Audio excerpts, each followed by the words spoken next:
La France, c'est aujourd'hui un pays qui est très fracturé. Les fractures sont à la fois économiques et sociales, territoriales, culturelles, religieuses, ethniques. Et les conséquences de ces fractures, dont l'ampleur est sans doute beaucoup plus grande que ce que perçoit la majorité de nos concitoyens, c'est à la fois une défiance envers notre système politique, avec une abstention de plus en plus massive aux élections, qui risque de compromettre, en tout cas dans le débat, la légitimité de nos élus, une défiance envers les fondamentaux de notre société, y compris par exemple la science, avec un complotisme tout à fait incroyable, objectivement, qui remet en cause les fondements même scientifiques de nos acquis. Et puis, une explosion de violence. La France est un pays de plus en plus violent.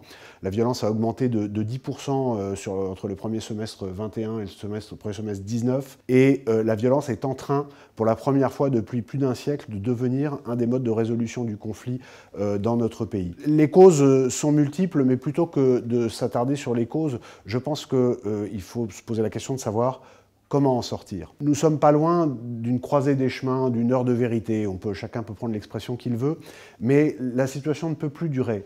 Le populisme guette. Toutes les aventures sont possibles et en privé, les plus hauts responsables le reconnaissent. Dans ces conditions, que faudrait-il faire? D'abord, si j'avais la solution seule, ça se saurait, mais il y a quand même quelques idées. Je pense qu'il faut sortir des cadres convenus. Il faut oser, et en particulier, il faut oser l'autorité. Nos concitoyens n'attendent qu'une chose, c'est que l'ordre soit rétabli par le gouvernement, et la première des manières de rétablir l'ordre, elle est toute simple. C'est tout simplement d'oser appliquer la loi. À partir du moment où on ose appliquer la loi, les effets vertueux vont se dérouler.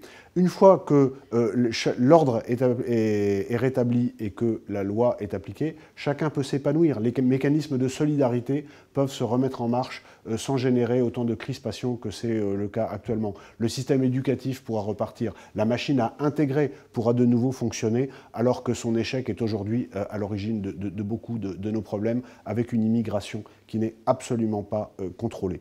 Pour ça, il faut que nos politiques osent, il faut que nos politiques rétablissent la confiance. Rétablir la confiance, c'est sans doute s'exprimer plus simplement, sans doute reconnaître quand on ne sait pas, sans doute ne plus prendre le risque de mentir parfois grossièrement. Petit à petit, avec un rétablissement de l'ordre, l'application de la loi, des gens qui disent la vérité, y compris quand ils ne savent pas et qui reconnaissent quand ils ne savent pas, on arrivera à retisser un lien. La route est longue, mais pour ce faire, et je dirais pour finir, qu'il est essentiel qu'il y ait un but commun. Il faut redonner un sens à l'idée de vivre ensemble. Cette expression aujourd'hui est dévoyée.